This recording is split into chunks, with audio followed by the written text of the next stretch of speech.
What's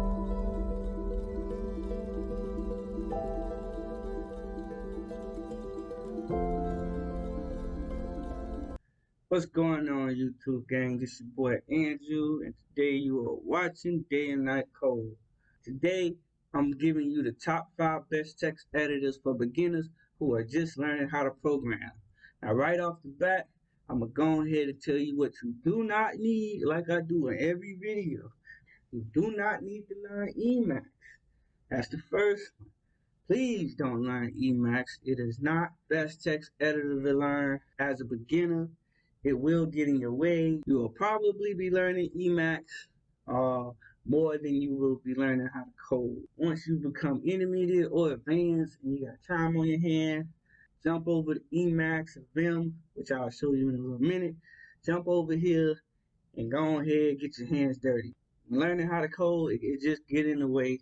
I definitely do not suggest doing this right off the bat, especially as a beginner. The second one you should not learn is Vim. I know people are going to talk about Vim, Emacs, they powerful, they good, yada, yada, yada. Once again, they just get in the way as a beginner.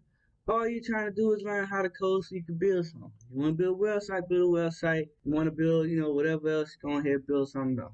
You do not need other things thrown in your face while you're learning how to code, because it just get in the way. Now that we got those two out the way, first one we got is Visual Studio Code. This is the one I use. Once they made it, it became very popular real quick. It is real good. It is my go-to text editor. I did use a lot of them. There's another one I'm about to show you, the Atom, that I used a lot in the beginning. I'm not going to go through it all. I'll leave that for you to check out and see which one you like. But it is real popular, and it's a lot of documentation, a lot of videos on telling you how to use it, which plugins to get when you do download it. And like I say, it's easy for you to just go ahead, jump in, and just start learning how to code. And as you can see right here, it's showing you all the little plugins you can install with the text editor. But don't overload yourself on the plugins and extensions. Just code and focus on coding. Word of the wise, only install what you need. Don't just install what everybody's telling you.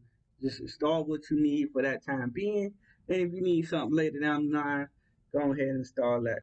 So next text editor, we got Sublime Text. So it's very, very, very, very, very popular, especially with older programmers. They do have a paid version and a free version, but if you ain't got the money, you can still use the free version and still get all the great benefits of the paid version.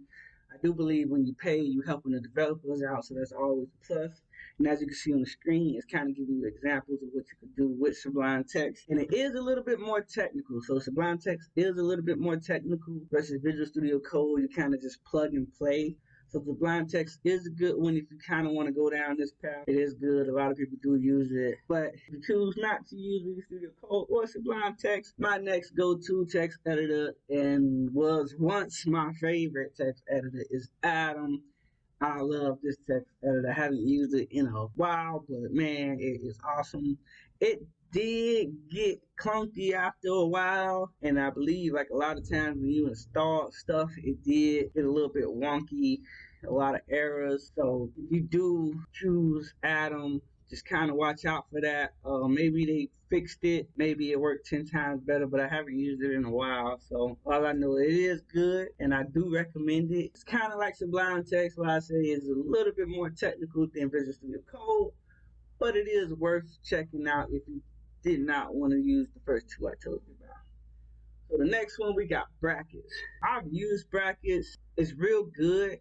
It has its own live server as well built in it. It is good. I never actually got into Brackets, but I did use it for a little bit. You may see people use Brackets. As you can see, it's geared towards front-end developers. If you are doing web development and specifically front-end, you may want to check out Brackets. It is one of those text editors that don't get in the way, kind of like Visual Studio Code. Not that technical, not that much stuff you need to learn. As long as you know like the plugin name, you can just install it and install. But I haven't used it that much, and when I did, I was in love with Atom at the time, so you can't tell me that. But definitely check out Brackets if you are doing some front end, if not, or like web design, or you really didn't want to think too much and you just want to get started writing code.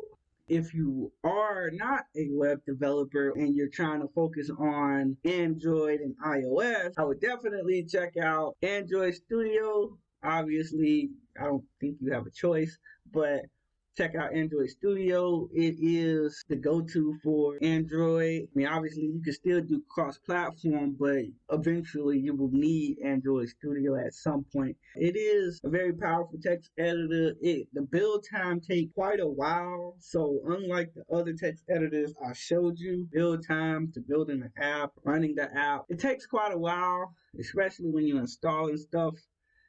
It takes a while. So if you got patience, definitely check out Android Studio. And if you want to build Android apps, obviously check out Android Studio. And for my iOS users, the people who want to build iOS phone or mobile apps, you have Xcode. Now, obviously, you need a Mac to use Xcode. But if you got a Mac and you want to build iPhone apps, you can use Xcode. And the plus with Macs is you can actually download Xcode and Android. And if you only wanted to focus on just those two native platforms, you can. If you wanted to focus on cross-platform, you can get Visual Studio Code to write the code, and then you can build on Xcode and Android Studio. So these are the text editors you will use depending on which language you choose and which route you are going on. But if you're looking for something that's popular and fast and proven, you do got Visual Studio Code. If you're looking for something a little bit more technical, you can kind of get into the guts of everything and try to understand something while you learn how to code. Definitely check out Sublime Text. If you're looking for something you can play around with and hack and even make your own plugins, check out Atom. And if you just want to be hard-headed, check out Vim. If you even want to be hard-headed and crazy, check out Emacs. Why not? But if you don't want to be hard-headed, check out the other. If you do, hey, life goes on. But until then, make sure you hit like and subscribe and stay tuned for the next video.